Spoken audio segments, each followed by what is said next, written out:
Stuff to know before you become that master flipper. Yeah. You know, you and I, neither of us look as good as for example, the Property Brothers. Oh, yeah. Although we kind of do have that look. Right. You know. You need a beard. We could become the Property Beard Brothers. Yeah. Bald. Something. I put BLD on my license, on my driver's license, and they never know whether that means bald or blonde. Huh. Just my way, of just a little tweak to the system. Anyway, let's talk about hard money. Yeah. I'm going to play the dumb bald. Okay. Why is money hard? Well, hard money doesn't play by anybody's rules, and that's like the biggest thing to know about hard money. Everybody asks, like, do you know a good hard money lender? But the reality is they're just people with money. Okay. So does that mean they're hard guys? Lots of muscle. Mean. No. But they want a good return on their investment. Okay. You're typically going to pay a higher rate than something that's backed by the federal government. Okay. So I mean, hard money, I've heard it go as low as like market interest rates, like what everybody else is doing, all the way up to so a range of 3 to 12%. Okay. Depending on who you're borrowing money from and what relationship you have and how long you're going to be borrowing that money. Now, typically hard money lenders are not long-term lenders. They'll go 6 months to like 2 years, and then they want their money back. So they're going to make sure that their investment is sound with some type of skin in the game. A lot of them, like you have to have 20% down, right? And then they've got a good lien on your property. And this is good on both sides because, one, you can get a house that doesn't meet Freddie, Fannie, Ginnie guidelines, right? You can go in and buy it, with cash, do your repairs, get it acceptable to go conforming. So when you say home doesn't meet Freddie, Fannie, Ginnie, basically those are loan methods. But if the home is just too trashed, nobody's going to lend on it. Right. So you have to either come up with that money yourself, or you've got to find a hard money lender who will lend you money for a higher interest rate.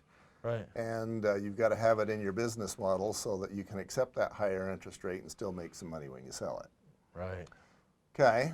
So let's go down a road. So the inspection I did this morning. Let's say that we're flipping that one, and I'll describe that. This home was split level, built in 1972. The water heater was 7 years old. We don't need to replace that quite yet. Yeah. Furnace is old, probably is going to need to be replaced soon. The electrical system upstairs was good enough. In the basement, it was trash.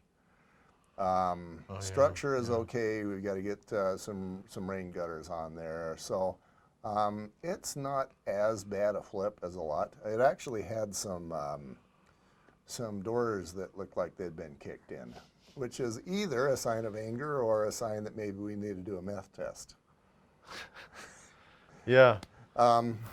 So let's go down that road. Let's say that I'm buying that home for $350. Okay.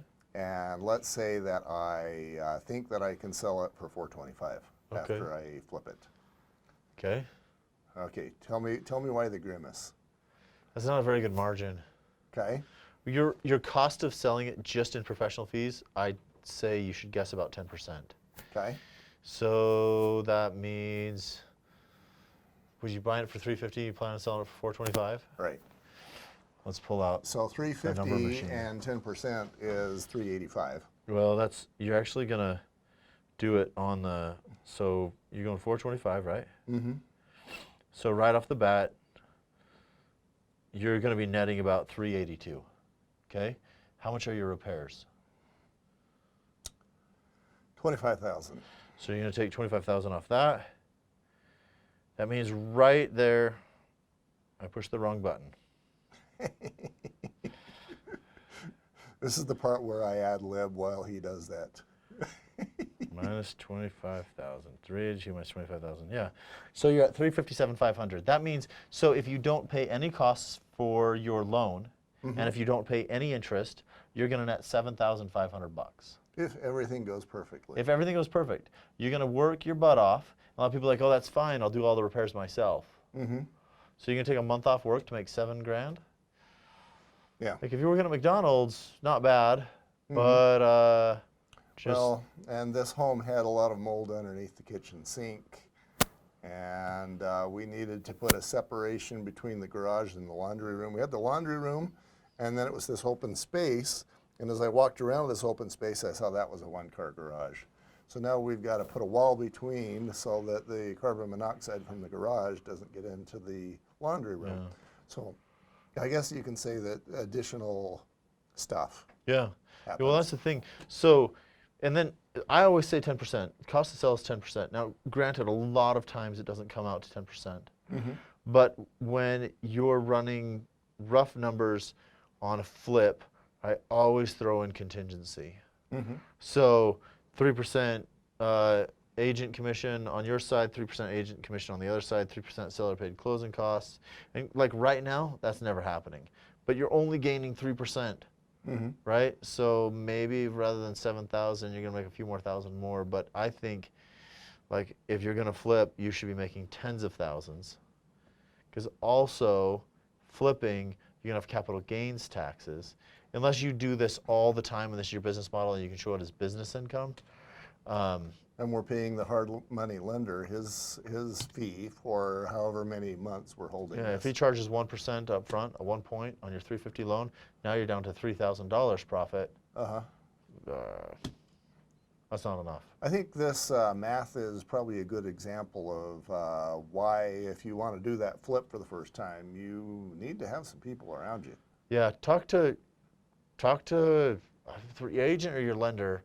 An experienced lender, experienced agent should know and be able to run this like pretty quick and be, if they grimace at you and you tell them the numbers up front, maybe you should go into a deeper conversation, right? Right. Okay. What are we even on? Hard money. Hard money. Well, we got off topic a little bit. But yeah, hard money. Hard money is private money. It will follow the rules of whoever's lending the money. Okay.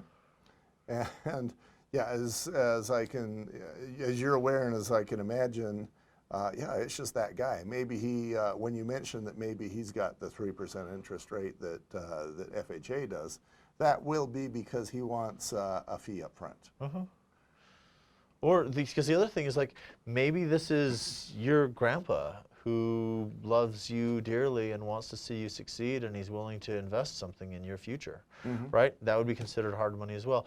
And if you're doing that, this is a really good time to talk to your title guy and the lender to make sure that the correct things get filed, so when it comes time to move money again, it's documentable and sellable, rather than having title jacked up or not being able to have the right thing to get the right type of loan, you know?